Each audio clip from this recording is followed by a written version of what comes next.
जी कैफेट आज के लेक्चर का आगाज़ करते हैं। आज हमारा लेक्चर नंबर है 5 और आज के लेक्चर में हम अपना चैप्टर 1 का थर्ड कंसेप्ट स्टडी करने जा रहे हैं, जो कि है level of assurance and why absolute assurance can not be provided.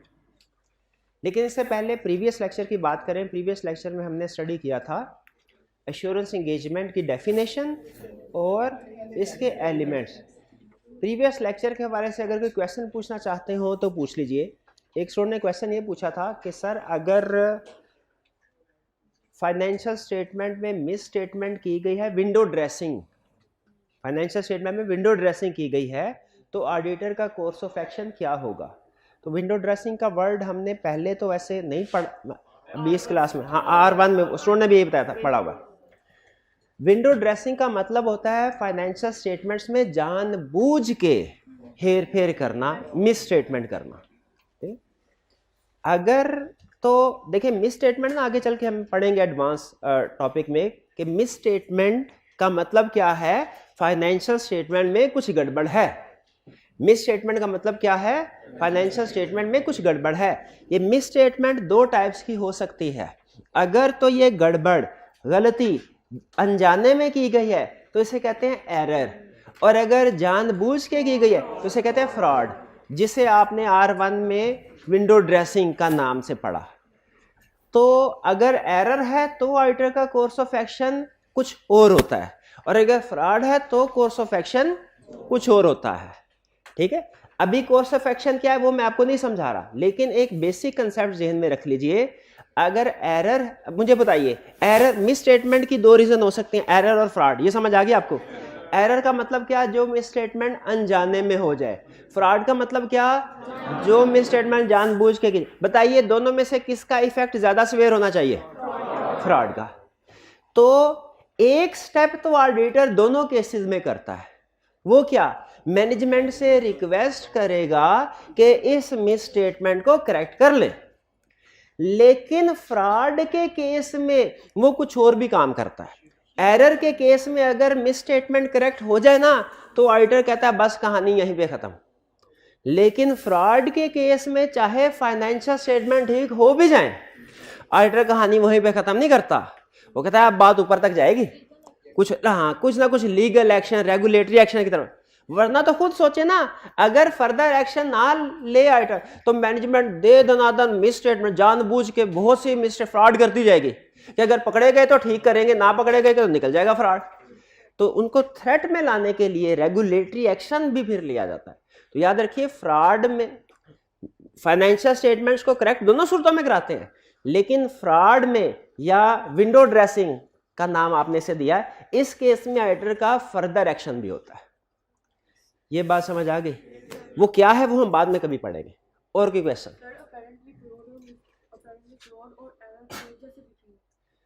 बज़ाहिर एरर और फ्रॉड दोनों एक जैसे दिखेंगे, लेकिन हमें हालात और वाकयात से अंदाजा हो जाता है कि ये, हाँ जी, एविडेंस से अंदाजा हो जाता है। अब ये आपको आपके सिलेबस में ये टॉपिक है फ्रॉड का, और आपको ये पहचानना सिखाना है। हमने ICAP ने ये कंसेप्ट दिया हुआ सिलेबस में कि हमारा स्टूडेंट इस काबिल हो कि उसके सामने कोई मिस स्टेटमेंट आए तो बता सके कि ये एरर है कि फ्रॉड है। क्योंकि क्लाइंट हमेशा क्या कहेगा, सर ये तो एरर है, मैंने जानबूझ के थोड़े किया। अब आप किसी के दिमाग में घुस के थोड़े देख सकते हैं उसने अनजाने में किया कि जानबूझ के, लेकिन हम फिर भी पता चलाते हैं कि उसने अनजाने से किया जानबूझ के, हालात वाकयात से। ये सिखाएंगे हम इंशाल्लाह, इस सिलेबस में है, लेकिन अभी इसके ऊपर फर्दर डिस्कशन नहीं कर रहा मैं। और कोई question? Cash flow for cost क्या होती है, आज के लेक्चर में इसको मैं एक्सप्लेन करूंगा। और कोई क्वेश्चन? क्या ऐसा हो सकता है ऑडिट के बाद भी कोई गलती निकल आए, मिस स्टेटमेंट, तो उस सूरत में क्या होगा? यस, पॉसिबल है, लेकिन ये एक्सेप्शनल सिचुएशन है, ध्यान में रखिएगा। ऑडिट के नॉर्मल सिचुएशन क्या है, ऑडिट के बाद सारे कमी बेशी ऊंच नीच ठीक हो जाती है, ऑडिट के बाद कोई फाइनेंशियल स्टेटमेंट में गड़बड़ नहीं रहती। नॉर्मल सिचुएशन ये है, और नॉर्मली होता भी ऐसे ही है। कभी कभार रेयर केस में ऐसा होता है कि फाइनेंशियल स्टेटमेंट्स पे आपने ऑडिट किया और उसके बाद कोई मिस स्टेटमेंट निकले। अब इसमें क्या करना है ये मैं अभी नहीं बता रहा, क्योंकि अभी देखें, अभी तो हम बेसिक्स रूटीन वाली चीजें तो सारी पढ़ लें, फिर उसके बाद एक्सेप्शनल सिचुएशन की तरफ चलेंगे ना। ठीक है, ऐसा पॉसिबल है। और जब ऐसा होता है ना तो सबसे बड़ा सवाल आता है, क्या भला ऑडिटर का क्या कसूर है, ऑडिटर का इसमें कसूर है कि नहीं है। समटाइम ऑडिटर का कसूर होता है, समटाइम नहीं होता। वो हम आगे डिस्कस करेंगे। थोड़ा सा कंसेप्ट आज के लेक्चर में भी है, ये बात जो आपने पूछी है, ठीक है, लेकिन फर्दर डिस्कशन हम आगे करेंगे। और कोई क्वेश्चन? क्या एविडेंस इनसफिशिएंट भी हो सकता है? यस, इनसफिशिएंट भी हो सकता है। उसकी एग्जांपल, हम क्लाइंट को ऑडिट करने के लिए गए, मैं टीम मेंबर हूं, मेरे सीनियर ने मुझे कहा आपने सैलरीज को वेरीफाई करना है। मैंने सीएफओ से जाके पूछा, सर इस दफा आपका सैलरीज एक्सपेंस जो है बहुत ज्यादा आ रहा है, किस वजह से? उसने कहा इस दफा हमने बोनस दिए हैं। मैंने कहा ठीक है, ये तो मेरी तसल्ली हो गई। ओके, मैंने ये जो इंक्वायरी की, मुझे इसका जवाब मिला, ये एविडेंस है, लेकिन ये इनसफिशिएंट है, मुझे कुछ और भी करना चाहिए था। क्या करना चाहिए था आप भी? हाँ, मुझे पेरोल देखनी चाहिए थी, मुझे वो जो अप्रूवल बोनस दिया गया उसकी अप्रूवल देखनी चाहिए थी, देखना चाहिए था वाकई उसकी पेमेंट एम्प्लॉइज को हुई है कि नहीं हुई।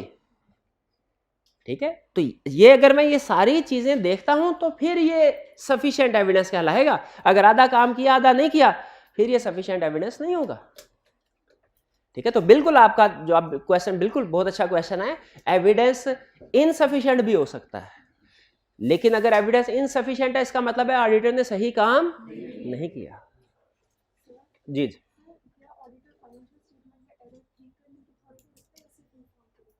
क्या ऑडिटर, क्वेश्चन ये है, क्या ऑडिटर फाइनेंशियल स्टेटमेंट में कोई भी मिस स्टेटमेंट हो उसे ठीक कर सकता है या सिर्फ वो कम्युनिकेट करेगा?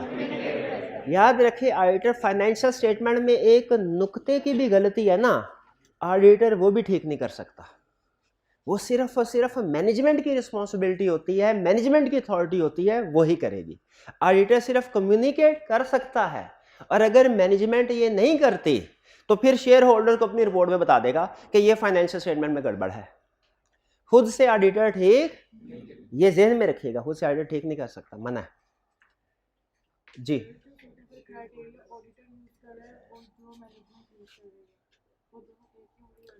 अच्छा, एक स्टूडेंट का क्वेश्चन ये था और उसको मिला के फिर आपके क्वेश्चन को आंसर कर रहा हूं। पहला क्वेश्चन, सर हमने मैनेजमेंट के बारे में, तो आपने कल ये बताया था कि फाइनेंशियल स्टेटमेंट्स बनती हैं अकाउंटिंग स्टैंडर्ड्स के मुताबिक और ऑडिट होता है ऑडिटिंग स्टैंडर्ड्स के मुताबिक, ये बात हुई थी ना कल। फिर सर मैनेजमेंट जो फाइनेंशियल स्टेटमेंट्स बनाएगी उसके लिए क्राइटेरिया है, वो सूटेबल होना चाहिए, लेकिन ऑडिटर जो ऑडिट करता है उसका क्राइटेरिया क्या वो सूटेबल नहीं होना चाहिए? देखिए, वो इंटरनेशनल स्टैंडर्ड्स है, वो ऑलरेडी सूटेबल है। यूँ समझ लीजिए कि हमारा, अब सिलेबस के तक आंसर दे रहा हूं, हमारे एक ही ऑडिट करने का एक ही तरीकाकार है, वो क्या है? International standards on auditing.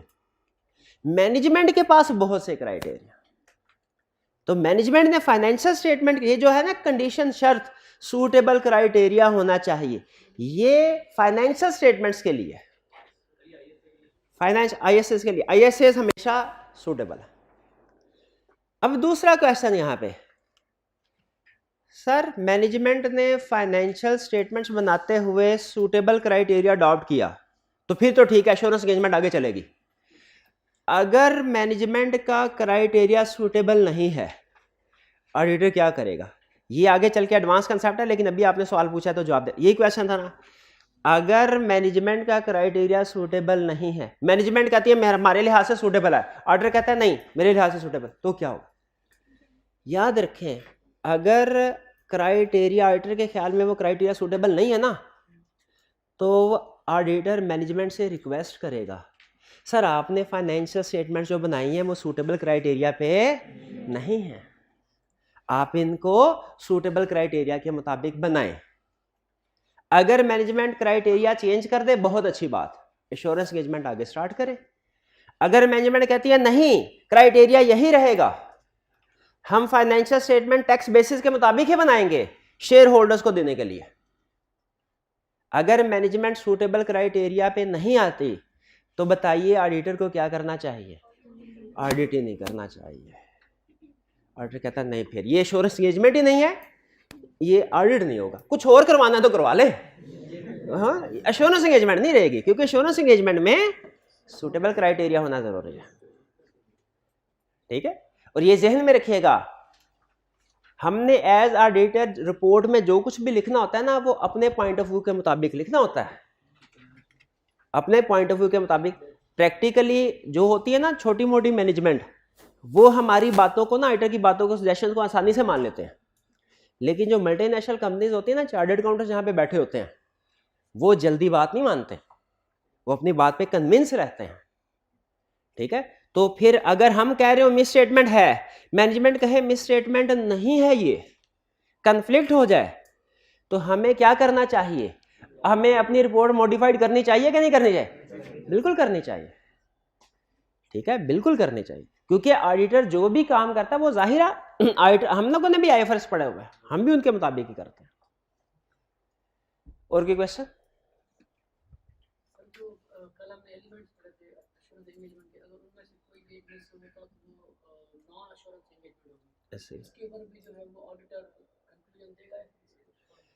Question इनका ये है कि सर अगर हमने 5 एलिमेंट्स कल पढ़े एश्योरेंस एंगेजमेंट के, अगर इनमें से कोई एक एलिमेंट मिसिंग हो तो ये नॉन एश्योरेंस एंगेजमेंट हो जाती है।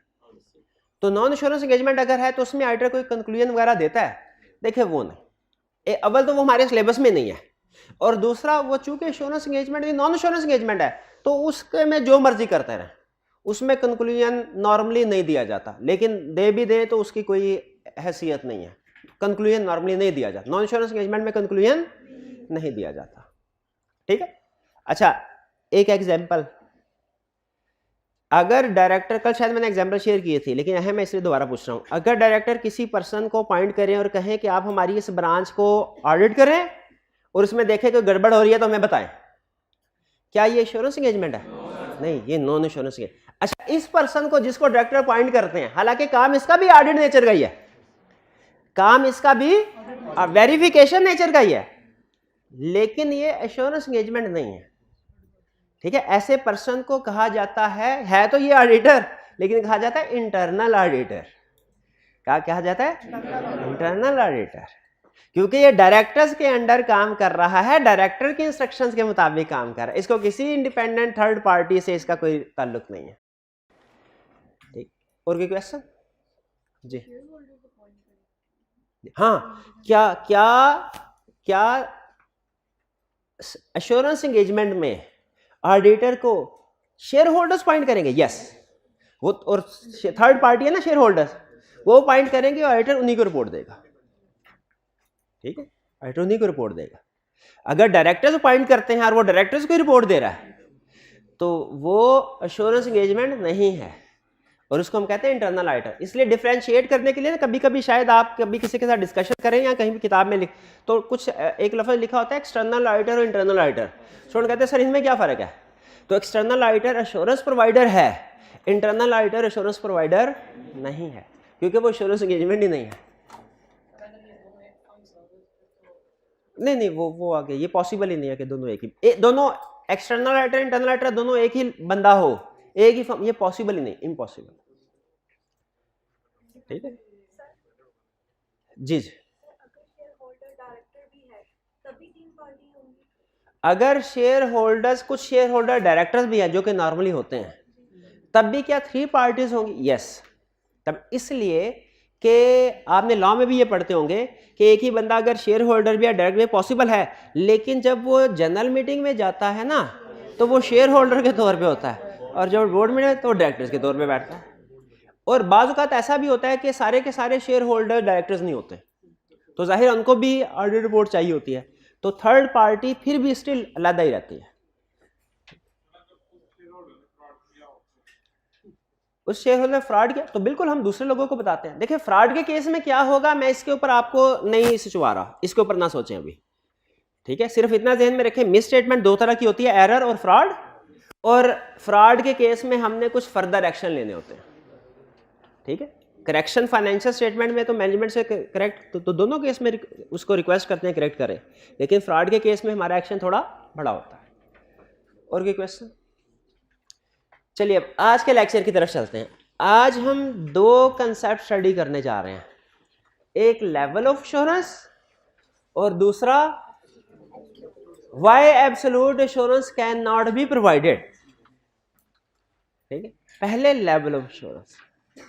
अच्छा मुझे ये बताइए, अगर फर्ज कीजिए मैं आपसे पूछूं, फर्ज कीजिए कि 6 महीने 4 महीने गुजर गए, मैंने भाई से पूछा हाँ भाई क्या ख्याल है ऑडिट का पेपर पास कर लोगे? सर जी कर लेंगे सर, कर लेंगे, हो जाएगा हो जाएगा। दूसरे स्टूडेंट से पूछा पास कर लो? जी सर कर लो, बिल्कुल कर लो।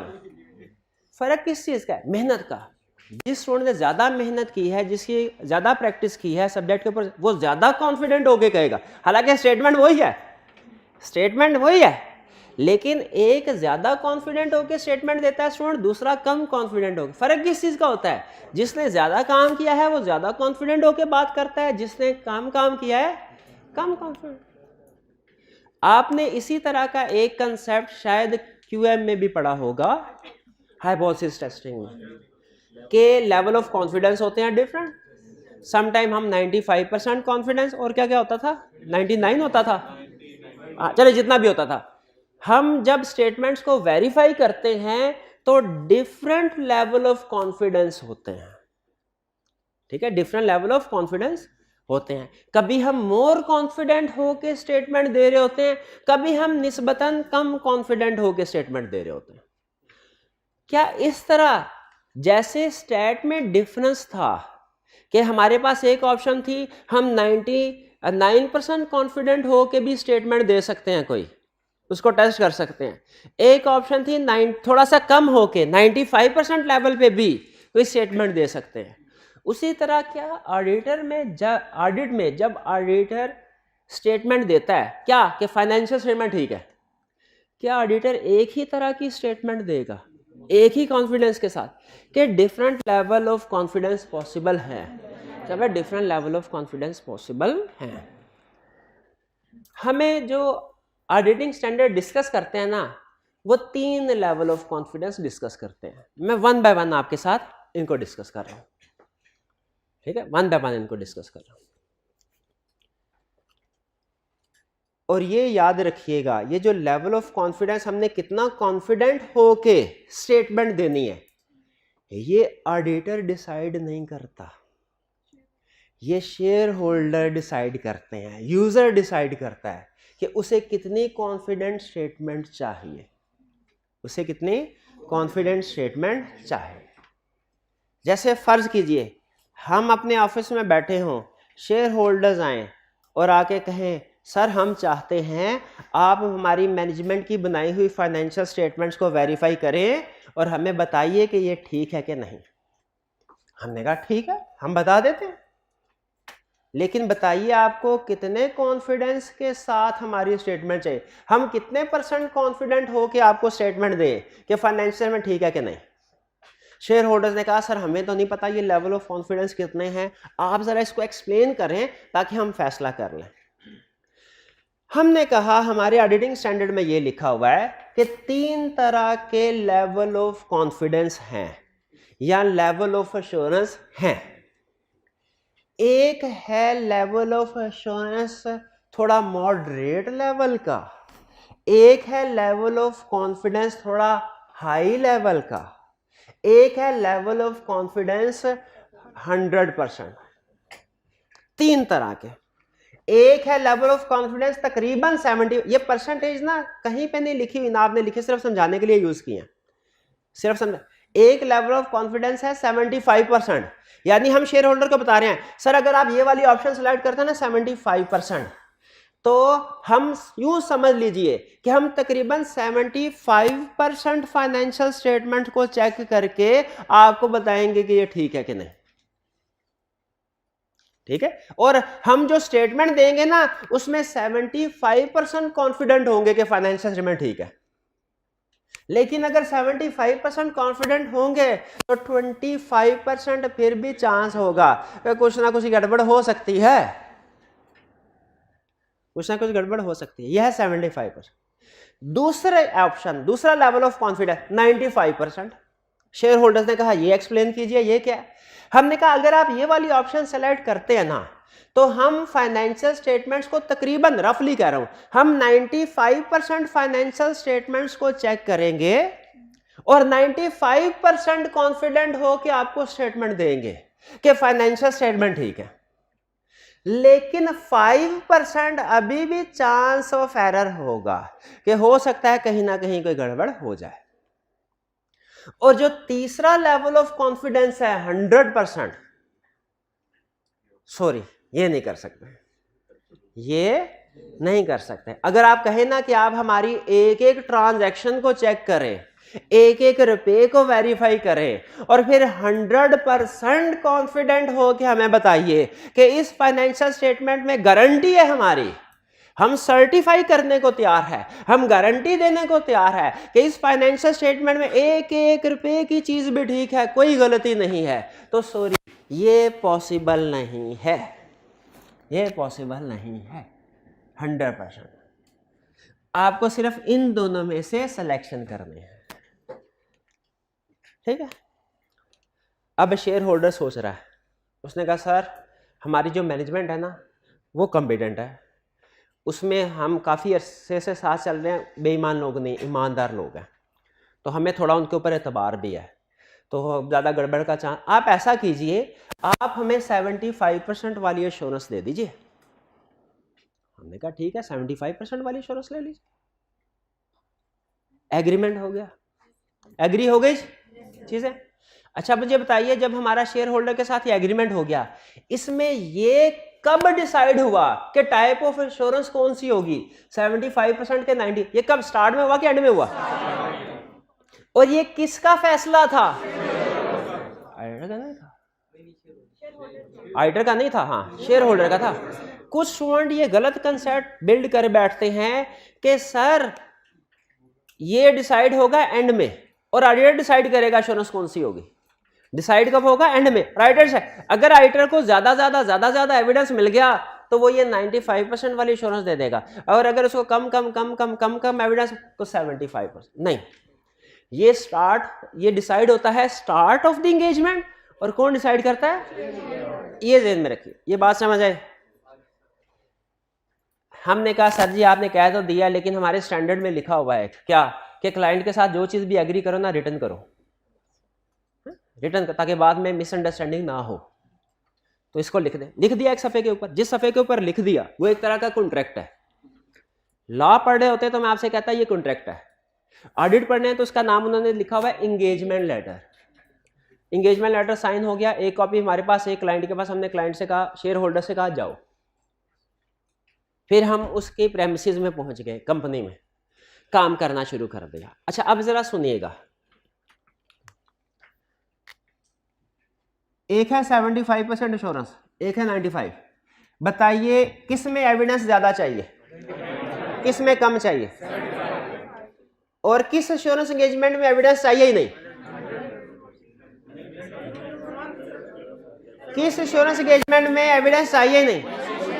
भाई हर इंश्योरेंस एंगेजमेंट में एविडेंस चाहिए, रिक्वायर्ड एलिमेंट है, ठीक है। हाँ किसी में कम किसी में ज्यादा हो सकता है, हाँ लेकिन होगा जरूर। अच्छा मुझे बताएं, हमने शेयर होल्डर को कहना है एश्योरेंस देनी है, फाइनेंशियल स्टेटमेंट ठीक है, उसके लिए पहले हमें खुद श्योर होना चाहिए फाइनेंशियल स्टेटमेंट के बारे में। हम कैसे श्योर होंगे कि फाइनेंशियल स्टेटमेंट ठीक है? एविडेंस, शाबाश, एविडेंस के बेस पे। एविडेंस कैसे मिलेगा? काम करके, के काम किए बगैर, प्रोसीजर परफॉर्म करके। तो ये लिंक जहन में रखिएगा। अब जो लिंक बना, क्लाइंट के साथ ये एंगेजमेंट 75% वाली एग्री हुई, हमने इसके लिए प्रोसीजर परफॉर्म किए, प्रोसीजर परफॉर्म किए तो एविडेंस मिला, एविडेंस मिला तो एश्योरेंस इंक्रीज हुई। जैसे जैसे प्रोसीजर परफॉर्म करते जाएंगे एविडेंस मिलता जाएगा, एश्योरेंस बढ़ती जाएगी। मोर प्रोसीजर मोर एविडेंस मोर एश्योरेंस, मोर प्रोसीजर मोर एविडेंस मोर। यहां पे आके रुक जाऊं 60%। जी आपने क्वेश्चन पूछा था, 60% पे आके मैंने कहा एविडेंस 60% हो गया, काम खत्म कर देता हूं। क्या इस एंगेजमेंट में 60% एविडेंस सफिशिएंट है? इनसफिशिएंट है, तो मुझे मजीद काम करना चाहिए। बिल्कुल, मुझे बाकी ये वाली ट्रांजैक्शन, ये वाले एरियाज भी देखने हैं। अच्छा, 75% पे आके क्या मुझे रुक जाना चाहिए? बिल्कुल, इस एंगेजमेंट में 75% जब एविडेंस एश्योरेंस मिल जाएगी तो हमारा एविडेंस सफिशिएंट हो गया, मजीद काम नहीं करना। रिपोर्ट, हाँ, हमें कैसे पता चलेगा कि ये कितने % है? क्या जिस तरह डॉक्टरों के पास थर्मामीटर होता है, जैसे बुखार चेक करते हैं, हमारे पास भी कोई थर्मामीटर जो एविडेंस चेक करेगा? ये होती है it depends on judgement, it depends on ये हमारी जजमेंट पे डिपेंड करता है, ये हमारी जजमेंट पे डिपेंड। बाज़ औक़ात आपने देखा होगा कुछ डॉक्टर ऐसे होते हैं वो नब्ज़ देख के, थर्मामीटर की जरूरत नहीं होती, नब्ज़ देख के बता देते हैं, बल्कि कुछ तो सामने उसके शक्ल सूरत देखे, यार ये तो बीमार लगता है, ये ऐसे होता है कि नहीं? क्या है? जजमेंट है। उसी तरह ऑडिटर्स भी जो है वो बाज़ औक़ात देख के बता देते हैं, हाँ भाई ये एविडेंस सफिशिएंट है, ये आपको सिखाएंगे, लेकिन ये डिपेंड्स ऑन जजमेंट। अभी चूंकि समझाना है ना, कंसेप्ट बिल्ड करना है पहली दफा आपके, इसीलिए परसेंटेज को यूज कर रहा हूं, वरना असल किताबों में या स्टैंडर्ड परसेंटेज यूज नहीं होते। यहां तक क्लियर? अब इसके बाद क्या करना है? रिपोर्ट दे देनी है, शेयर होल्डर्स को रिपोर्ट दे दी। अच्छा, आप मुझे बताइए, जो स्टार्ट में आपने क्वेश्चन पूछा था, हमने शेयर होल्डर्स को रिपोर्ट दे दी, अगर इसके बाद पता कोई मसला सामने आता है, इस आइटम इसको फांसी लगेगी कि नहीं? डिपेंड करता है। अगर वो मसला यहां से निकला ना, फिर इसको फांसी लगेगी, फिर इसका कसूर है, क्योंकि इसके ऊपर तो उसने एश्योरेंस दी है, इसको तो चेक किया है। और अगर मसला यहां से निकलता है फिर इसको फांसी नहीं लगेगी। उसने तो पहले ही कह दिया था सर, मैंने तो पहले ही कहा था 75% है, 25% चांस ऑफ एरर है, 25% अभी भी रिस्क है कि कोई गड़बड़ हो जाएगी, ये तो पहले कर दिया। हाँ, 75% इशू आएगा तो फिर उसका कसूर है, फिर उसका कसूर है कि जिस चीज को हमने वेरीफाई कर लिया कम से कम उसमें तो मसला नहीं ना आना चाहिए। ठीक है, ये कैसे पता चलेगा मसला यहां से निकला था यहां? इसके लिए इन्वेस्टिगेशन होती है, ये केस जाता है प्रैक्टिकली कोर्ट। जिस तरह पुलिस वाले इन्वेस्टिगेशन करते हैं ना जब कोई जुर्म होता है, उसी तरह ऑडिटर की भी इन्वेस्टिगेशन होती है। अब ये नहीं पूछना आपने कौन करता है, बार बताया तो आई कैप और एसएससी भी करते हैं, वो फिर देखते हैं कि मसला यहां से था कि यहां से था। क्लियर? आगे चलते हैं। हम अपने ऑफिस में बैठे हैं, शेयर होल्डर्स है, उन्होंने कहा सर हम चाहते हैं आप हमारी मैनेजमेंट की बनाई हुई फाइनेंशियल स्टेटमेंट को वेरीफाई करें। हमने कहा बिल्कुल, इसीलिए तो बैठे। बताइए कौन सी वाला लेवल ऑफ कॉन्फिडेंस चाहिए? उसने कहा कितने लेवल ऑफ कॉन्फिडेंस है? हमने कहा किताबों में 3 डिस्कस हुए हैं, हमारे पास 2 हैं, एक खत्म है, वो हमेशा खत्म है, एक 75%, एक 95%, एक 100। उसने कहा 75% का मतलब क्या है कि हम तकरीबन 75% चीज़ों को वेरीफाई करेंगे और 75% कॉन्फिडेंट होके कहेंगे कि फाइनेंशियल स्टेटमेंट ठीक है, 25% स्टिल चांस है गड़बड़। 95% में भी इसी तरह तकरीबन 95% एरियाज को कवर करेंगे, 5% स्टिल चांस है कि गड़बड़। उसने कहा सर मैनेजमेंट जो है ना, शेयर होल्डर बोल रहे हैं मैनेजमेंट ना गड़बड़ करती है, नई मैनेजमेंट है, हमें इसका पता भी नहीं किस तरह किया है, शक हमें ज़्यादा है, आप ऐसा करें 95% वाली इंगेजमेंट एग्री करें। हमने कहा ठीक है, पहले लिखत पढ़त हो जाए। उस सफ़े को क्या कहते हैं? Engagement letter. उसमें खास तौर पे बाकी चीज़ें तो लिखी होंगी, खास तौर पे ये लिखा होगा कि कौन सी वाली एंगेजमेंट है, ये वाली कि ये वाली। बाद में मुकर वो कहे मैं तो समझ रहा था ये वाली है। ये बाज़ औक़ात कहते हैं क्लाइंट कि मैं तो समझा ये वाली है, आप तो ये वाली, तो हम पहले एग्री कर लेते हैं। अच्छा बताइए ये कब डिसाइड होता है कि टाइप ऑफ एंगेजमेंट कौन सी? कौन डिसाइड करता है? Share holder. हम कहते हैं ठीक है सर हम ये भी काम करते हैं, ये भी करते हैं, आपने ये करवाना है करवाएं। इसमें अब क्या करेंगे? हमने शेयर होल्डर को एश्योरेंस प्रोवाइड करनी है, पहले खुद हमारे पास एश्योरेंस होनी चाहिए। हमारे पास एश्योरेंस कैसे आएगी? एविडेंस कैसे आएगा? प्रोसीजर, मोर प्रोसीजर मोर एविडेंस, बोलते जाए मोर प्रोसीजर मोर एविडेंस मोर एश्योरेंस, मोर प्रोसीजर मोर एविडेंस मोर एश्योरेंस, मोर प्रोसीजर मोर एविडेंस मोर। 75% आगे रुक गए जी। अब बताइए क्या एविडेंस सफिशिएंट हो गया? क्यों? यहां पे तो सफिशिएंट हो गया था, तो एंगेजमेंट दूसरी थी एंगेजमेंट। अब इस केस में अब एविडेंस सफिशिएंट नहीं है, अब तो हमें और एविडेंस लेना है, तो मोर प्रोसीजर मोर एविडेंस मोर। 95% पे आके रुक जाऊं क्या? अब एविडेंस सफिशिएंट हो गया। अच्छा बताइए, अगर अब हम अपनी रिपोर्ट देंगे उसमें हम अपना ओपिनियन देंगे कि फाइनेंशियल स्टेटमेंट ठीक है कि नहीं, वो कितने % कॉन्फिडेंस के साथ? यहां पे कितने के साथ यार? 75% के साथ। ठीक है, यहां पे 95। अगर ये 95% है तो ये 5% क्या है? रिस्क कि अभी भी गड़बड़ हो सकती है। अच्छा आखिरी क्वेश्चन मुझे बताइए जो बाद में लिंक करना मैंने, इस केस में भी रिपोर्ट देंगे, इस केस में भी रिपोर्ट देंगे, दोनों में जो कंक्लूजन होगा उसकी वर्डिंग सेम होगी कि डिफरेंट? ये सुनना चाह रहा था, शाबाश, डिफरेंट होगी, क्योंकि इसमें हमारा कॉन्फिडेंस लेवल कुछ हो रहा है, इसमें कुछ और 100% नहीं। ठीक, अच्छा अब यह है कंसेप्ट, अब इस कंसेप्ट में कन्वर्ट कर रहा हूं टेक्निकल वर्डिंग में जो आई क्या पूछेगा और आपने बताना। ये परसेंटेजेस कहीं पे यूज नहीं हुई, इसको मिटा रहा हूं मैं, इनका काम खत्म हो गया। स्टैंडर्ड ये कहते हैं ये जो 75% वाली एश्योरेंस एंगेजमेंट है ना, इसको हम कहते हैं लिमिटेड एश्योरेंस एंगेजमेंट। इसका नाम क्या है? Limited assurance engagement. और ये जो 95% वाली एश्योरेंस एंगेजमेंट, इसको कहते हैं रीजनेबल एश्योरेंस एंगेजमेंट। बस राइटिंग पे नहीं जाना, आपने सुनना है क्या लिखा रहा है। रीजनेबल एश्योरेंस एंगेजमेंट, ये कौन सी एंगेजमेंट है? Reasonable assurance engagement. ये कौन सी एंगेजमेंट? Limited assurance engagement. और ये कौन सी एश्योरेंस है? एब्सोल्यूट। ये एंगेजमेंट नहीं है कोई भी, absolute, ABSOLUT, absolute assurance. Absolute assurance is never provided to any client. कौन सी एश्योरेंस प्रोवाइड करते हैं? Limited assurance. ठीक, अच्छा लिमिटेड एश्योरेंस को मॉडरेट एश्योरेंस भी कहते हैं और रीजनेबल को हाई भी। समझ लग गई क्यों? ये एश्योरेंस लिमिटेड है, ये हाई है, ये मॉडरेट है, ये हाई है। लो नहीं लिखना, लो एंगेजमेंट हमारी कोई नहीं होती, यहां मॉडरेट है।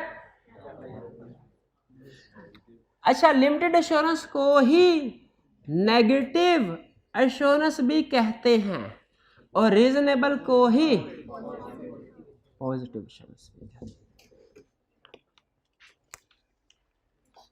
लिमिटेड को मॉडरेट क्यों कहते हैं? नजर आ रहा है। रीजनेबल को हाई क्यों कहते हैं? नजर आ रहा है।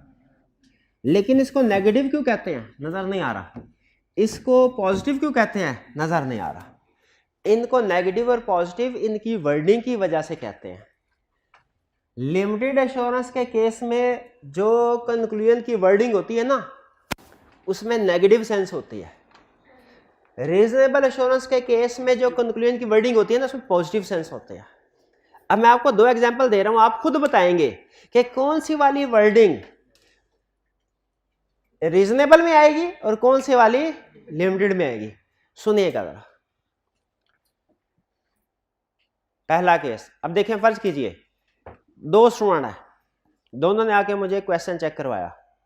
एक स्टूडेंट को मैंने स्टेटमेंट दी, आपका क्वेश्चन ठीक है। दूसरे को स्टेटमेंट दी, मुझे इसमें गलती नजर नहीं आई।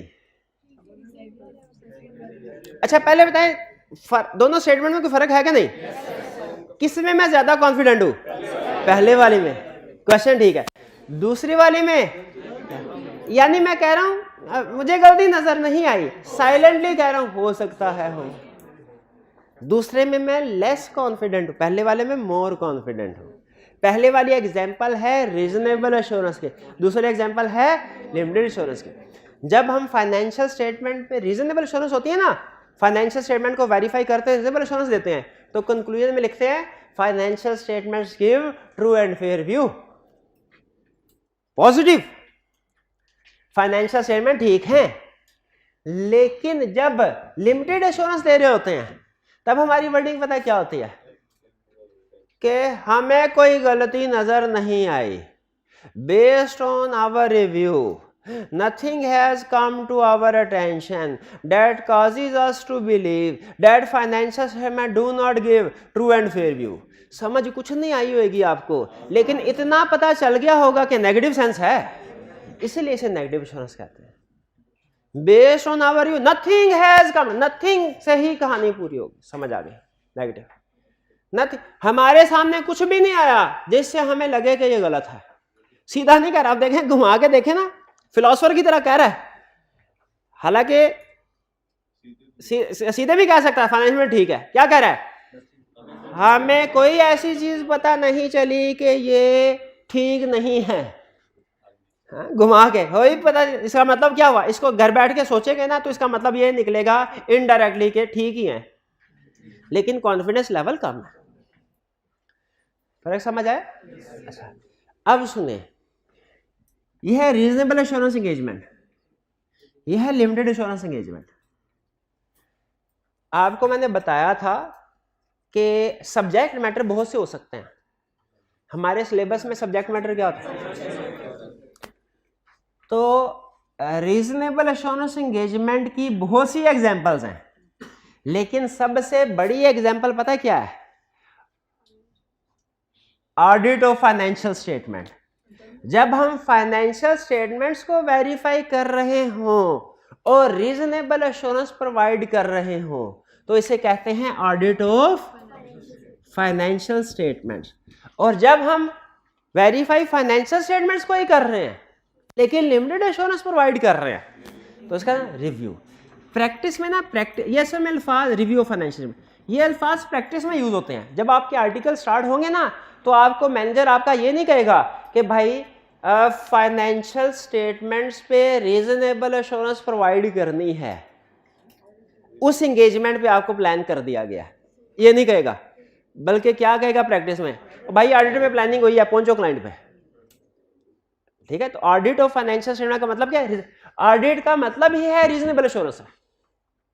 और जब आपसे कहा जाएगा, अच्छा अगर मैं स्टैंडर्ड की लैंग्वेज में बात करूं तो मैंने भाई को कहा कि हमारा क्लाइंट है, उसकी हमने हिस्टोरिकल फाइनेंशियल स्टेटमेंट्स पे लिमिटेड एश्योरेंस एंगेजमेंट परफॉर्म करनी है, आप जाइए प्रोसीजर परफॉर्म करें. इसका मतलब क्या? रिव्यू.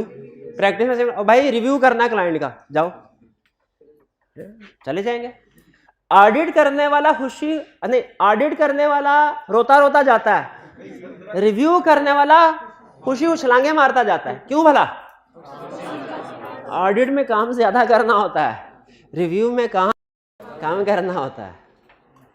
ऑडिट एंगेजमेंट में आके प्लानिंग हो गई तो समझ लीजिएगा सीफैब की क्लासेस फिजिकली गई. ये प्रैक्टिकल प्रॉब्लम है, बस सीनियर से पूछ लीजिएगा.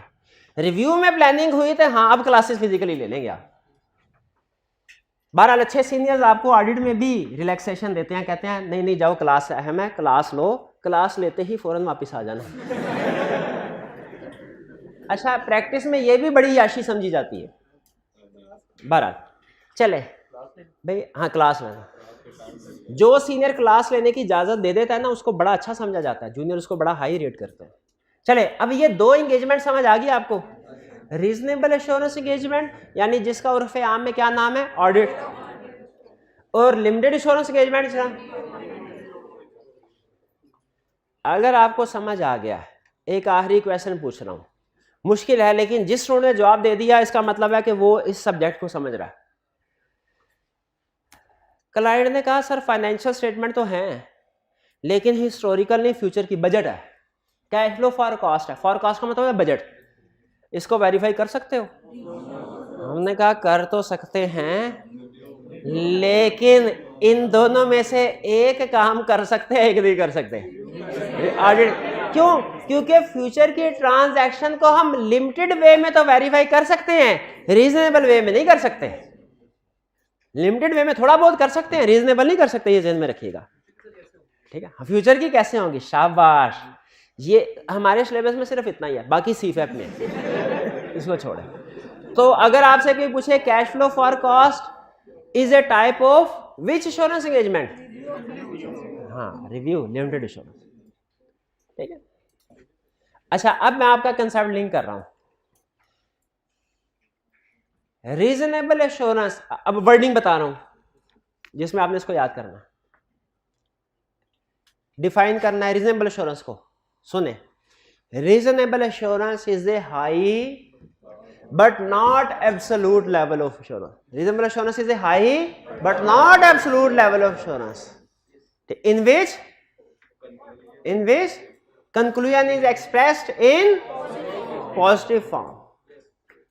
ठीक है, reasonable assurance is a high है लेकिन absolute नहीं है भाई, absolute का समझना, ठीक है, expressed in positive form of conclusion।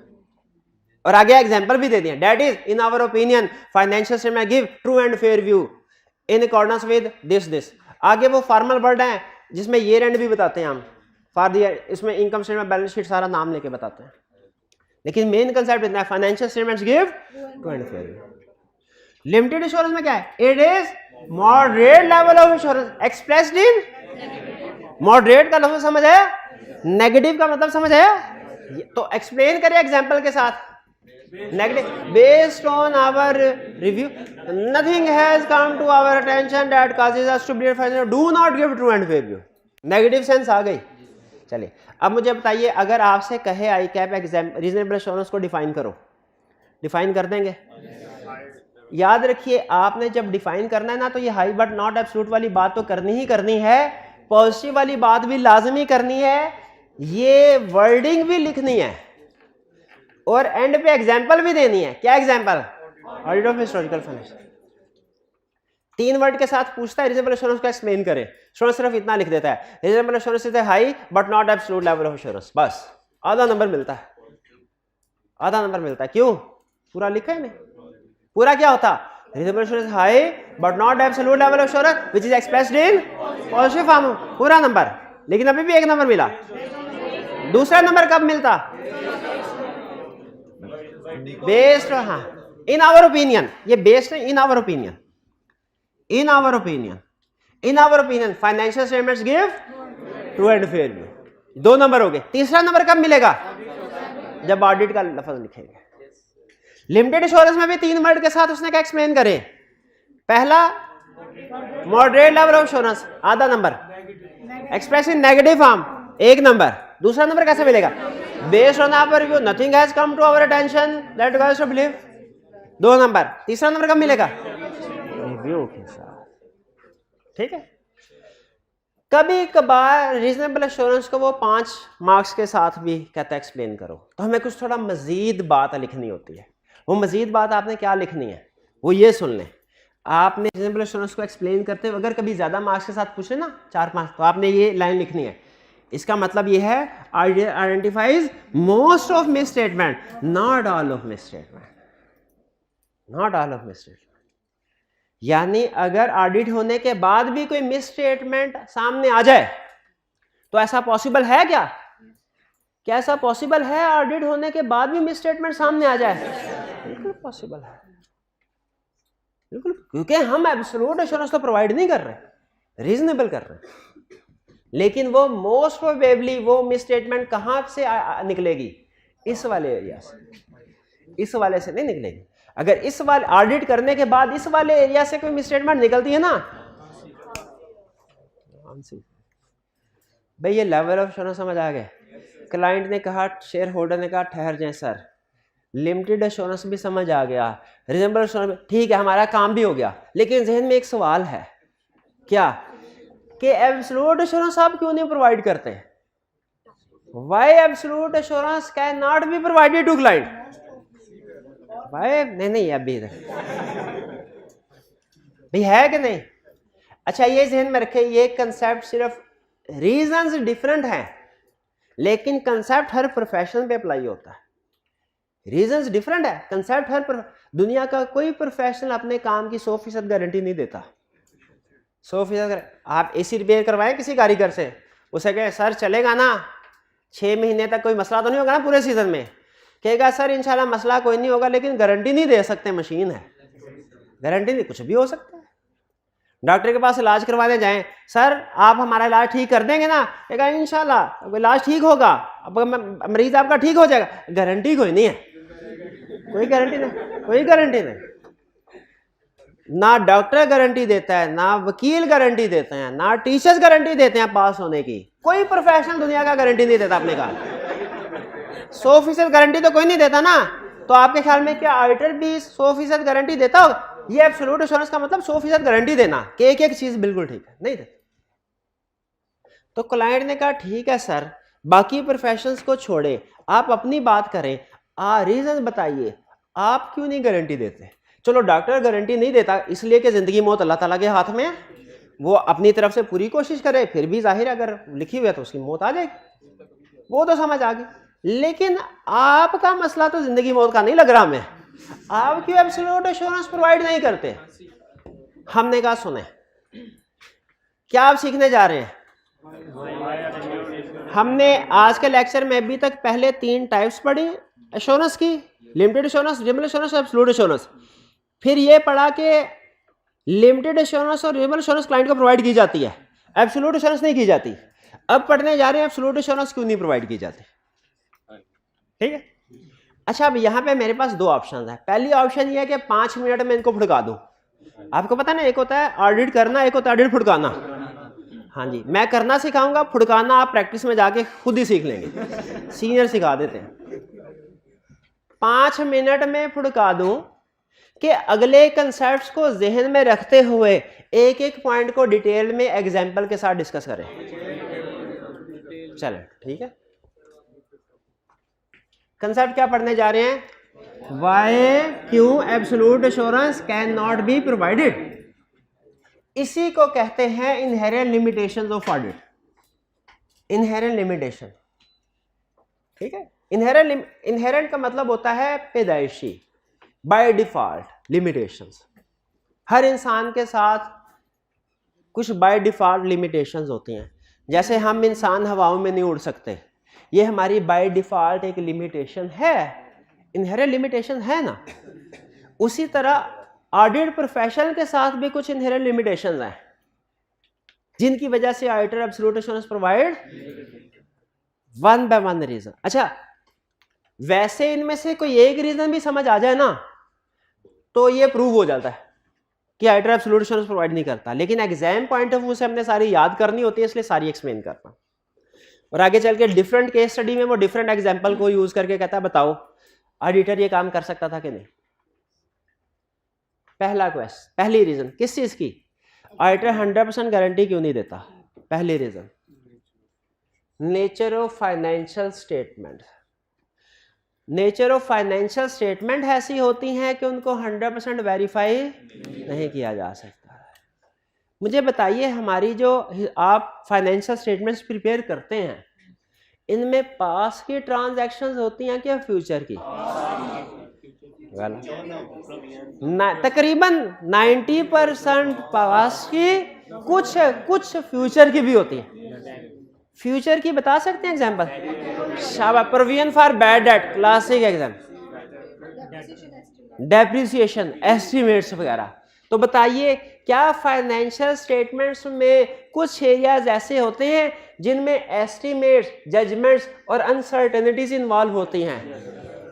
तो इसमें हम फ्यूचर को असेस करते, अंदाजा लगाते हैं कि क्या होगा, अंदाजा लगाते हैं बैड डेट्स कितने होंगे, अंदाजा लगाते हैं एसेट्स की लाइफ कितनी होगी, अंदाजा लगाते हैं अगर कंपनी के खिलाफ लीगल केस चल रहा है तो वो कंपनी हारेगी कि जीतेगी, अंदाजा लगाते हैं कि अगर वारंटी प्रोवाइड की जा रही है तो कितने सेट रिपेयर होने के लिए आएंगे।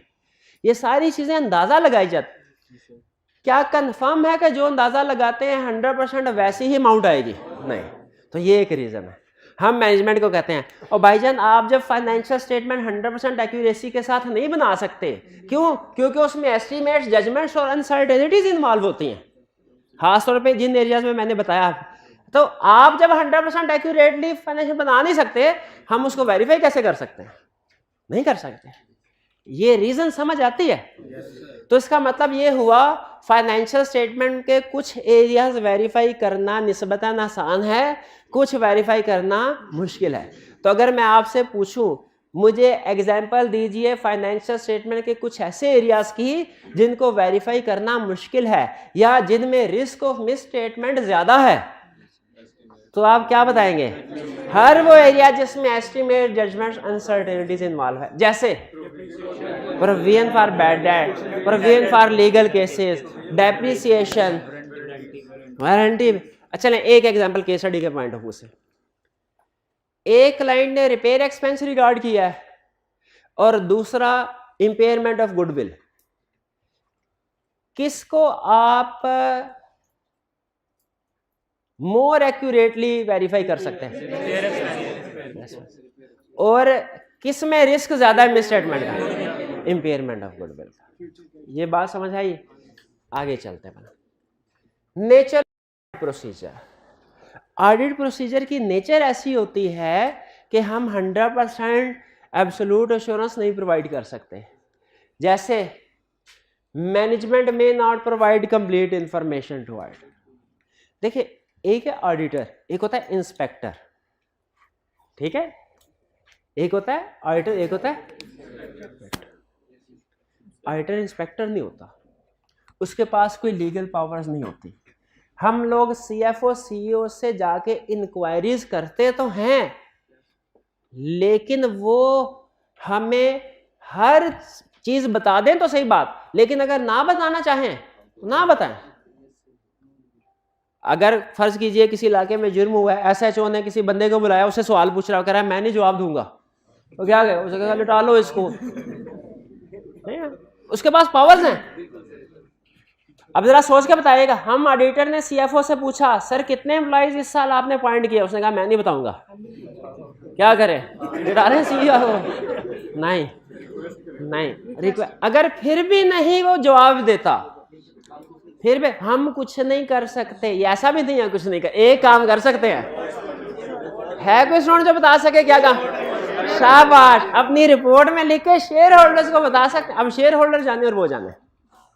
तो याद रखिए, हमारे सम टाइम ऐसा होता है मैनेजमेंट में not provide complete information to audit. Management some time हमें कंप्लीट इंफॉर्मेशन प्रोवाइड नहीं करती,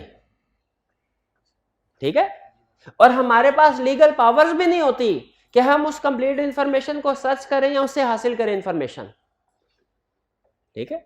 अगर फर्ज कीजिए मैनेजमेंट हमने एम्प्लॉयज के बारे में पूछा, कितने लिस्ट है?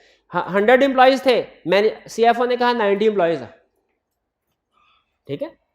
हमने कहा कितनी ब्रांचेस? टोटल 100 ब्रांचेस हैं, सीएफओ ने कहा 90 ब्रांचेस है। अगर सीएफओ ने आपको अपनी ब्रांचेस की तादाद ही 90 बताई, 10 नहीं बताई, कंप्लीट इंफॉर्मेशन नहीं दी, आप उन 10 को जो नहीं बताई गई वेरीफाई कर सकते हैं? तो अगर वेरीफाई नहीं कर सकते तो फिर क्या 100% एश्योरेंस दे सकते हैं? 100% वेरिफिकेशन नहीं तो 100% एश्योरेंस भी नहीं दी जा सकती। क्यों? समटाइम मैनेजमेंट हमें कंप्लीट इंफॉर्मेशन नहीं देती। और अगर हमें पता हो कि बाकी 10 ब्रांचेस कोई हैं और सीएफओ के दराज में उसकी डिटेल है, तो सीएफओ से गन पॉइंट में निकलवा सकते हैं, डंडा दिखा के निकलवा सकते हैं इंफॉर्मेशन। सीएफओ घर जाए उसके दराज से चोरी कर सकते हैं इंफॉर्मेशन। हमारे पास ये लीगल पावर्स नहीं है भाई, नहीं, चोरी का केस हो जाएगा, हम ये काम नहीं कर सकते। तो अगर मैनेजमेंट हमें कंप्लीट इंफॉर्मेशन नहीं देती और हमारे पास लीगल पावर्स भी नहीं है सर्च करने की, तो फिर हम क्या करते हैं भला? बता देते हैं। तो अगर मैनेजमेंट ने इंफॉर्मेशन ही नहीं दी तो हम एब्सोल्यूट एश्योरेंस भी प्रोवाइड, ये दोनों बातें समझ आ गई। मैनेजमेंट में नॉट प्रोवाइड कंप्लीट इंफॉर्मेशन और auditor does not have legal power. बाज़ औक़ात ऑडिटर को पता होता है गोदाम है, इसके अंदर इन्वेंट्री है, और वो सीएफओ से कहता है मुझे वेरीफाई करने दे, लेकिन अगर सीएफओ कह दे मैंने इजाजत नहीं देनी वेरिफिकेशन की, गार्ड को कह दे भाई इसको अंदर गोदाम में घुसने ना देना, क्या हम जबरदस्ती घुस? नहीं, हमारे पास लीगल पावर टू सर्च ना है। फिर हम क्या कहेंगे?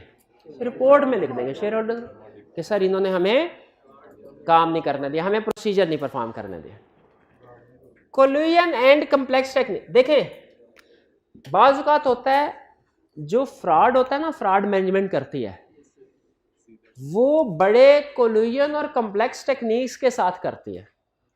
ऐसे फ्रॉड को आइडेंटिफाई करना मुश्किल। अच्छा, मैंने आपको बताया मिसस्टेटमेंट की 2 टाइप्स है, एरर और फ्रॉड। कौन सी वाली आसानी से आइडेंटिफाई हो जाता है? एरर। शाबाश। और फ्रॉड? क्यों बड़ा फ्रॉड डिटेक्ट करना मुश्किल है? 2 रीजंस हैं जिनकी वजह से फ्रॉड डिटेक्ट करना मुश्किल होता है। एक है कोल्यूजन, दूसरा है कम्प्लेक्स टेक्निक। कोल्यूजन का मतलब क्या है?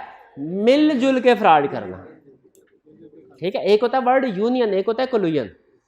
यूनियन का मतलब पॉजिटिव सेंस में इस्तेमाल होता है, कोलुजन का नेगेटिव सेंस में है, दोनों में सेंस मिलना, मिलजुल के काम करना। हाँ जी बिल्कुल। तो कोलुजन का मतलब है जब बहुत से लोग मिलके फ्रॉड कर रहे होंगे तो उसको डिटेक्ट करना मुश्किल होगा। नहीं, सारे लोग छुपाएंगे। सीएफओ से कहेंगे, सीएफओ भी गलत बात बताएगा। मैनेजर अकाउंट से पूछेंगे, वो भी गलत, सर 10 ब्रांच 90 ब्रांचेज हैं। सीएफओ से पूछा, सर 90 ब्रांचेज हैं। सीईओ से पूछा, सर 90 ब्रांचेज हैं। तो नहीं कर सकते। कुल मिलजुल के जब लोग फ्रॉड करते हैं उसको डिटेक्ट करना मुश्किल है। सिंगल पर्सन के फ्रॉड को डिटेक्ट करना आसान होता है। और दूसरा कम्प्लेक्स टेक्निक्स, जैसे एक छोटी सी कम्प्लेक्स टेक्निक बताऊं आपको, छोटी सी बेसिक। एक कंपनी का प्रॉफिट है 1 लाख, उसका मटेरियलिटी लेवल कितना है? 5% ऑफ प्रॉफिट कैलकुलेट करके बताएं। 5000।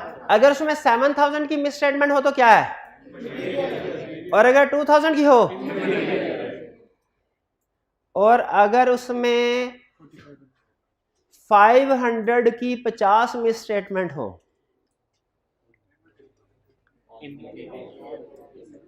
500 की, अच्छा तो 25,000 में पहुंच जाता है। ये है एक टेक्निक। क्लाइंट ने जब 25,000 का फ्रॉड करना होता है ना, वो डायरेक्ट 25,000 की एंट्री नहीं डालता, उसे पता होता है आइटम मटेरियलिटी लेवल से ज्यादा आइटम पकड़ लेगा हमें। वो एक कम्प्लेक्स टेक्निक बना, क्या करता है, छोटी छोटी। तो बताइए 25,000 का एक फ्रॉड डिटेक्ट करना आसान है, अगर छोटे छोटे बहुत से तो ये मुश्किल हो जाएगा कि नहीं? ये है कम्प्लेक्स। तो जब मैनेजमेंट ने फ्रॉड किए होते हैं ना, कोलुजन और कम्प्लेक्स, तो वो फ्रॉड हमारे लिए डिटेक्ट करना मुश्किल हो जाता है, क्योंकि हमारे ऑडिट प्रोसीजर मटेरियल अमाउंट्स के ऊपर ज्यादातर फोकस करते हैं, छोटी छोटी अमाउंट्स के ऊपर फोकस नहीं करते ऑडिट प्रोसीजर।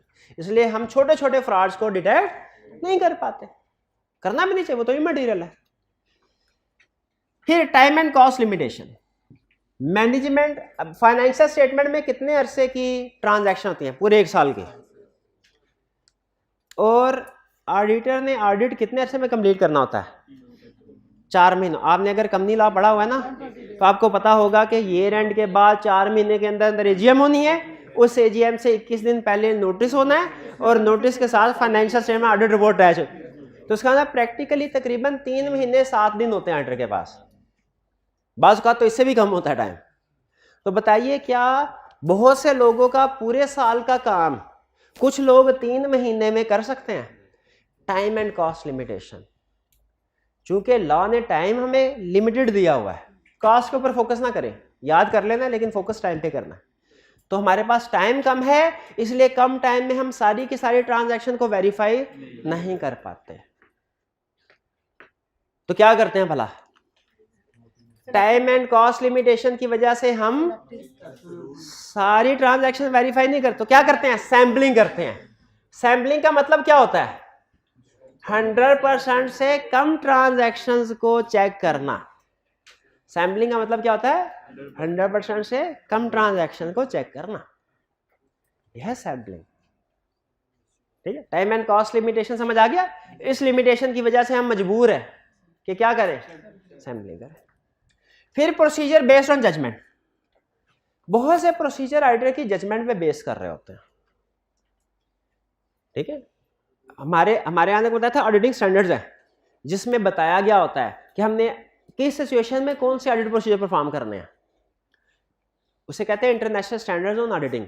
लेकिन याद रखिए, दुनिया की हर कंपनी की हर सिचुएशन ऑडिटिंग स्टैंडर्ड में डिस्कस नहीं हुई।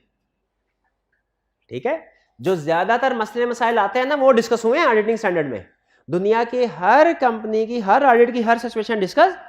तो अगर हमें कोई प्रैक्टिकली ऐसी सिचुएशन फेस करना पड़ जाए जिसमें स्टैंडर्ड ने जवाब नहीं दिया, तो हम क्या करते हैं? और जजमेंट हमेशा क्या होते हैं? May be faulty. जजमेंट में भी फॉल्टी। इसको एक केस स्टडी के एग्जांपल के साथ समझते हैं।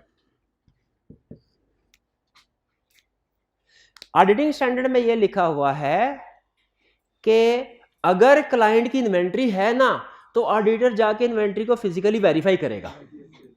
ऑडिटिंग स्टैंडर्ड में क्या लिखा हुआ है? अगर क्लाइंट की इन्वेंट्री है, हम एक जगह पे गए, उसने कहा सर हमारी इन्वेंट्री तो है लेकिन आप चेक नहीं कर सकते, चेक उसको नहीं कर सकते। फॉर एग्जाम्पल उसकी रीज़न ये हो सकती है वो डब्बों में बंद है, बाजू का ऐसा होता है, ठीक है, कोई केमिकल्स वगैरह ऐसे होते हैं उनको नहीं खोल सकते, उनकी एक्सपायर्ड हो जाते हैं, खोलने के बाद आपने उसको चंद घंटों में इस्तेमाल करना होता है, ठीक है। यह बाजुकात ऐसा होता है कि हो सकता है गवर्नमेंट ने कुछ रिस्ट्रिक्शन लगा दी जैसे लॉकडाउन वगैरह, इन्वेंट्री है आप फिजिकली वेरीफाई। अब बताइए इस सिचुएशन में आप क्या करेंगे? क्या आप बिल्कुल ही छोड़ देंगे, कोई प्रोसीजर परफॉर्म नहीं करें, या अपनी जजमेंट की बेस पे कोई अल्टरनेट प्रोसीजर सोचेंगे जिससे वेरिफिकेशन हो जाए? आप कहेंगे अच्छा चलो इन्वेंट्री नहीं देख सकता, लेकिन जब ये इन्वेंट्री आई थी, खरीदी थी आपने, उसकी कोई परचेज डिवाइस वो दिखा दें, वो दिखा। ऑडिटिंग स्टैंडर्ड में एक जगह पे लिखा है अगर क्लाइंट के डेटर्स है ना, आपने लेटर लिख के डेटर से पूछना है कि उनका कंपनी के साथ क्या लेन देन बैलेंस है, ताकि थर्ड पार्टी से भी एविडेंस मिल जाए। अगर डेटर्स तो हैं लेकिन फर्ज कीजिए लेटर लिखा उन्होंने जवाब नहीं दिया, फिर क्या ऐसे डेटर्स को छोड़ दें कि जजमेंट की बेस पे अल्टरनेट प्रोसीजर परफॉर्म करें? क्या हो सकते हैं? आप उसकी सेल इनवॉइसेस देख सकते हैं, आप देख सकते हैं कि कैश रिसीव हुआ कि नहीं बाद में ऐसे डेटर से। अगर कैश रिसीव हुआ तो ये भी तो इस बात का सबूत है कि डेटर था। तो याद रखिए ये खास तौर पे बहुत अहम है। आई कैप ना इस पॉइंट को, आपकी जजमेंट को टेस्ट करता है। आपको पहले आई कैप सिखाएगा इस सिचुएशन में ये प्रोसीजर परफॉर्म करना है, इस सिचुएशन में ये प्रोसीजर परफॉर्म करना है। आई कैप ने बुक में आपको पता है क्या सिखाया हुआ है? इस सिचुएशन में ये प्रोसीजर परफॉर्म करना है, इस सिचुएशन में ये प्रोसीजर परफॉर्म करना है। एग्जाम में पता क्या पूछता है? इस सिचुएशन में आपने ये प्रोसीजर परफॉर्म करना था लेकिन नहीं कर सके किसी वजह से, बताइए अब क्या करेंगे? ये इसी तरह पूछता है। मैं आपको तैयार करवा रहा हूं, यार अभी बाद में बताऊंगा हैंडल कैसे करना है। इसका मतलब ये हुआ हमें ऑडिटर की जिंदगी में सिर्फ रूल्स अहम नहीं है जो स्टैंडर्ड या किताबों में लिखे हैं, उसकी जिंदगी में जजमेंट भी अहम है। अगर आप जजमेंट किसी सिचुएशन पे अप्लाई नहीं कर सकते ना, आप पेपर नहीं पास कर सकेंगे। अभी आप में जजमेंट नहीं है, कोई इशू नहीं, वो क्रिएट होगी, वो प्रोफेशनल जजमेंट है, वो मैं समझाऊंगा, एक्सप्लेन करूंगा, लेकिन बता रहा हूं एग्जाम में लाजमी ऐसी केस स्टडी आएंगी, ऐसी सिचुएशन लाजमी आएगी एग्जाम में जो आपने कभी नहीं पढ़ी होगी। हाँ, कभी नहीं पढ़ी होगी। आई कैप जान बूझ, और वो आप नहीं, वो और भी किसी ने नहीं पढ़ी होगी शायद। आई कैप जान बूझ के इसको टेस्ट करता है। क्यों टेस्ट कर रहा है? जजमेंट है कि नहीं। और जब आप लिख रहे होंगे 10 प्रोसीजर लिखेंगे, जजमेंट में भी फॉल्टी, क्या पॉसिबल है उसमें से 7 ठीक हो 3 गलत हो जाए? पॉसिबल है। आई कैप को भी पता है, इसलिए वो उसमें थोड़ा हाथ नरम रखता है। प्रैक्टिकली भी इसी तरह होता है। जब कोई ऐसी सिचुएशन आती है जो स्टैंडर्ड्स में नहीं लिखी हुई किताबों में, जजमेंट अप्लाई, तो वो फॉल्टी हो सकती है। Limitation internal control, internal control पढ़ा था हमने कल, क्या था पता ना? क्या क्लाइंट का इंटरनल कंट्रोल परफेक्ट होता है?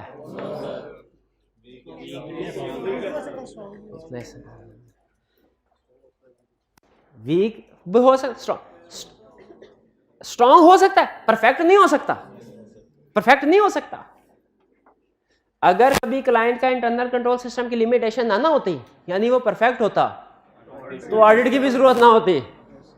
जो परफेक्ट इंटरनल कंट्रोल है, इसका मतलब है सारी ट्रांजैक्शन भी ठीक है, कोई गलती भी नहीं है सिस्टम, ठीक है। और स्टाफ में नॉट बी अवेलेबल ऑलवेज। बाज़ औक़ात ऐसा होता है, हम वेरिफिकेशन पता चलता है कोई स्टाफ का बंदा 3 महीनों की छुट्टियों पे चला गया। बाज़ औक़ात हम क्लाइंट के पास जाकर कहते हैं सर जी अभी नहीं, अभी जरा हम बिजनेस कर रहे हैं। क्लाइंट बैंक्स में जाए ना बाज़ औक़ात, तो वो कहते हैं सर जी 4 बजे के बाद आइएगा, 4 बजे से पहले हमारे क्लाइंट आते हैं, हम अगर 4 बजे से पहले आपकी क्वीरीज का जवाब देते रहे तो क्लाइंट को डील कौन करेगा? ऑडिट तो हो जाएगा, हमारा बिजनेस ठप हो जाएगा। तो स्टाफ समटाइम अवेलेबल नहीं होता, इसलिए हमें थोड़ा बहुत अकोमोडेट करना पड़ता है। ये कुछ रीजंस हैं why absolute assurance can not be provided.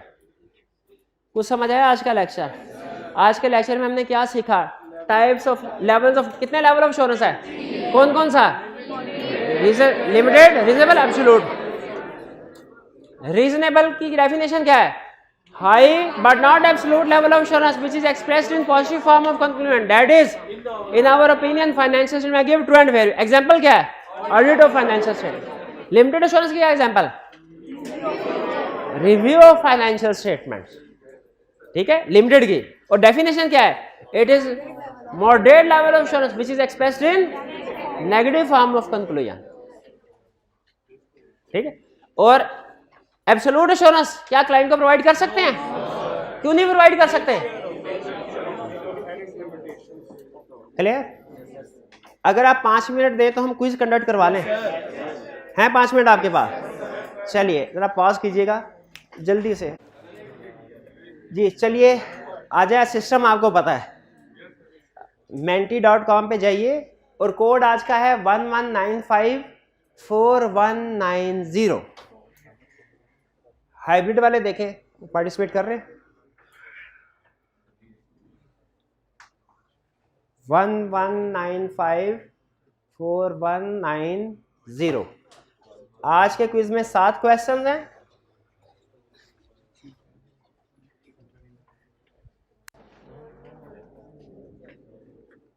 One 1954190.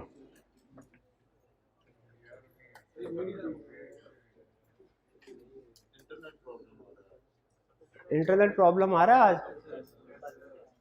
कल से है? नहीं कोई नहीं, चले किसी और से ले कलेक्शन. नहीं आप पहुंच गए? आप पहुंच गए?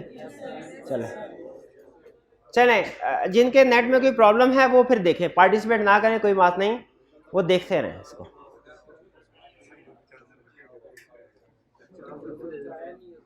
नहीं 50 रुपए नहीं देने, ना मिलेगा फिर. नेट आपने अपना.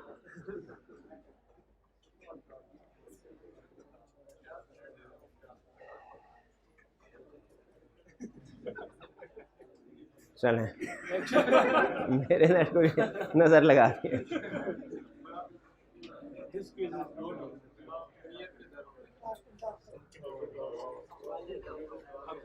नहीं हो गया.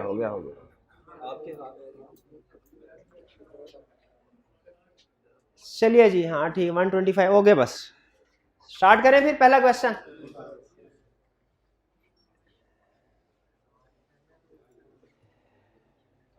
जी. What type of assurance is provided on cash flow forecast?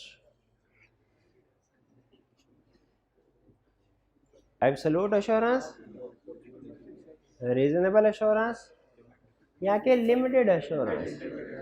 Ji limited assurance provide की जाती है. फोरकास्ट है ना, जो पास की ट्रांजैक्शन हो उनको हम रीजनेबल एश्योरेंस प्रोवाइड कर सकते हैं. फ्यूचर की ट्रांजैक्शन को तो लिमिटेड वे में वेरीफाई किया जा सकता है. तो करेक्ट ऑप्शन है हमारी सी, लिमिटेड एश्योरेंस.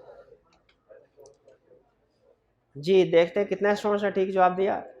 128 स्टूडेंट्स का correct. Reasonable assurance cash flow for cost है, इसमें लिमिटेड एश्योरेंस प्रोवाइड करते हैं. चले मेजॉरिटी का क्वेश्चन आंसर ठीक है. Next question 2.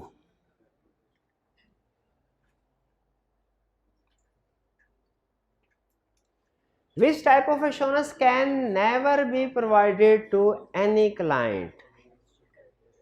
Reasonable assurance या कि limited assurance? Reasonable assurance provide की जा सकती है क्लाइंट को. लिमिटेड एश्योरेंस की जा सकती है, नेगेटिव तो नहीं की जा सकती. की जा सकती है. एक स्टूडेंट कहने लगा सर रीजनेबल 95%, लिमिटेड 75. नेगेटिव का मतलब नेगेटिव में चली जाएगी? नहीं नेगेटिव उसके अल्फाज की वजह से है. एब्सोल्यूट पॉजिटिव एश्योरेंस भी प्रोवाइड की जाए, एब्सोल्यूट एश्योरेंस नहीं प्रोवाइड की. शाबाश, 150 तकरीबन सबका जवाब ठीक है. चलिए तो एब्सोल्यूट एश्योरेंस प्रोवाइड नहीं की जा सकती, बाकी सारी प्रोवाइड कर सकते हैं. Question 3. What is the difference between assurance engagement and audit engagement? हाँ, difference between assurance engagement and audit. Assurance engagement is a type of audit engagement.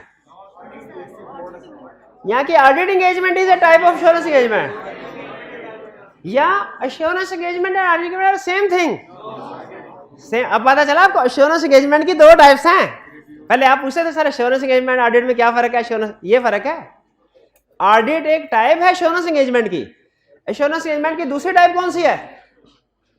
दूसरी टाइप कौन सी है? रिव्यू। अच्छा मुझे बताइए, ऑडिट एंगेजमेंट एश्योरेंस एंगेजमेंट में क्या फर्क है? Audit is a type of assurance engagement. Audit engagement और रिव्यू एंगेजमेंट में क्या फर्क है? Review is a type. Review, audit और रिव्यू में क्या फर्क है? ऑडिट में दोनों एश्योरेंस की टाइप्स हैं। ऑडिट में रीजनेबल एश्योरेंस दी जाती है, रिव्यू में लिमिटेड। तो ये फर्क समझ आया ना, एश्योरेंस एंगेजमेंट में, ऑडिट एंगेजमेंट में और रिव्यू एंगेजमेंट में।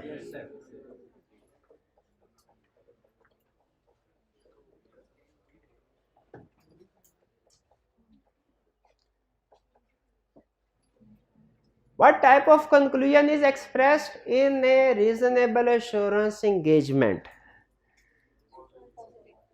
Positive, negative, neutral या no conclusion is expressed? No conclusion। वो तो नॉन एश्योरेंस में होता है ना, सवाल पूछा था उन्होंने भाई ने, तो नॉन एश्योरेंस में होता है। नो एश्योरेंस में तो कंक्लूजन होगा ही होगा, रिक्वायर्ड एलिमेंट है। तो कौन सा होगा? पॉजिटिव। हाँ जी, रीजनेबल एश्योरेंस में। नेगेटिव तो लिमिटेड में होता है भाई, सबका तकरीबन सबका ठीक। शाबाश।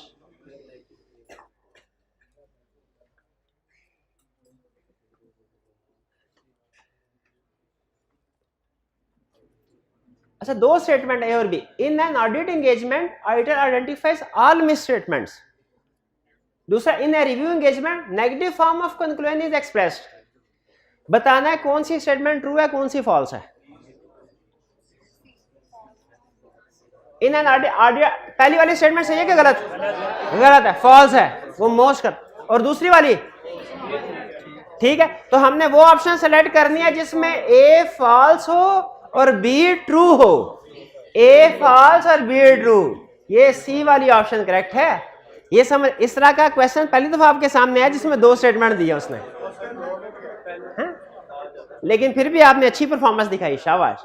ये सर मैं जब 2 in 1 क्वेश्चन बनाने हो ना तो मैं इस तरह की स्टेटमेंट डाल देता हूँ। ये सर में 2 क्वेश्चन थे, एक नहीं था। नहीं, बचाने के लिए नहीं, 50 रुपए में ज्यादा कंसेप्ट टेस्ट करने के लिए। Which of the following is not an inherent limitation of audit? Management may not provide complete information। ये लिमिटेशन थी? थी। तो उसने पूछा है कौन सी नहीं है? Inherent limitation internal control system, ये है। Judgments applied in audit है। Inexperienced non qualified audit team members, ये inherent limitation नहीं है, ये नहीं बड़ी थी। तो डी ऑप्शन इसमें सेलेक्ट करनी है हमने, क्योंकि उसने पूछा। शाबाश, आजू समझ आ रही है इसका मतलब है।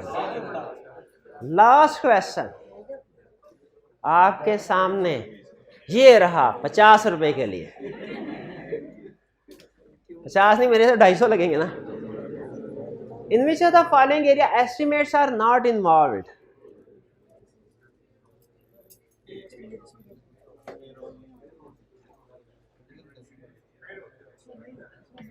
लीगल केसेस में होते हैं एस्टिमेट, क्योंकि पेंडिंग है ना, बाद में क्या होगा। प्रोविजन फॉर बैड डेट में, वारंटी में, पेरोल में नहीं होते।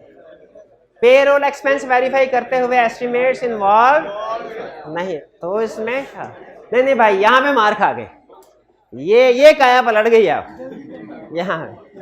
चलिए अब है टॉपर जी भाई, प्राइस फटाफट।